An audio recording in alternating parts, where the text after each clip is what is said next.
ഹരിത വിദ്യാലയമായി Kothamangalam government U P school. ഹരിത വിദ്യാലയ പ്രഖ്യാപനത്തിന്റെ ഉദ്ഘാടനം മുനിസിപ്പൽ വികസനകാര്യ standing committee chairman K A. Naushad നിർവഹിച്ചു.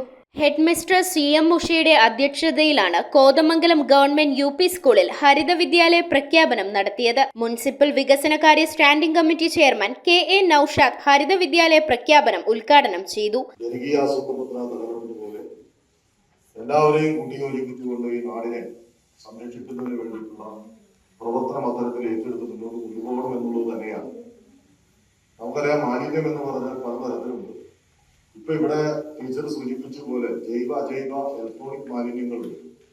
ആ മാലിന്യങ്ങൾ മണ്ണിൽ ലയിച്ചു ചേരുന്നത് മണ്ണിൽ ലയിച്ചു ചേരാത്തതുമായി രണ്ടായി തരംതിരിച്ച് ആ തരത്തിലാണ് നമ്മൾ അതിനെ സംരക്ഷിക്കുന്നതിന് വേണ്ടി മണ്ണിൽ ലയിച്ചു ചേരുന്നതിന് നമുക്ക് നമ്മുടെ നാടിന്റെ പൊതു ആവശ്യങ്ങൾക്കായി വളമായി ഉപയോഗിക്കാൻ മണ്ണിൽ ലയിച്ചു ചേരാത്തതിനെ കളക്ട് ചെയ്ത് അത് ഇവിടുന്ന് കയറ്റി അയക്കുന്ന സംവിധാനം ഉൾപ്പെടെ നഗരസഭകൾ ഏറ്റെടുത്ത് മുന്നോട്ട് കൊണ്ടുപോവുകയാണ്. ചടങ്ങിൽ staff secretary Jincy Joseph, BVTE എന്നിവർ സംസാരിച്ചു. തുടർന്ന് ഹരിത വിദ്യാലയം പ്രതിജ്ഞയും സ്കൂൾ പരിസരത്ത് കുട്ടികളുടെയും അധ്യാപകരുടെയും രക്ഷിതാക്കളുടെയും നേതൃത്വത്തിൽ റാലിയും സംഘടിപ്പിച്ചിരുന്നു. മാലിന്യങ്ങളും പാഴ്വസ്തുക്കളും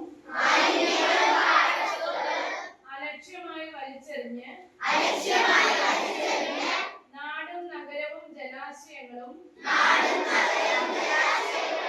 വൃത്തിഹീനമാക്കുന്നത് എന്റെ നാടിനോട് ചെയ്യുന്ന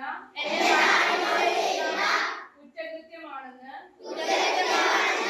ഞാൻ തിരിച്ചറിയുന്നു. News bureau, Kothamangalam.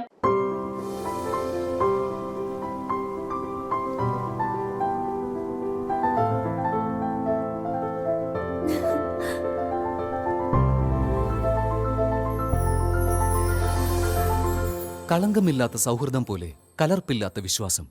കല്ലൻസ് ജ്വല്ലറി.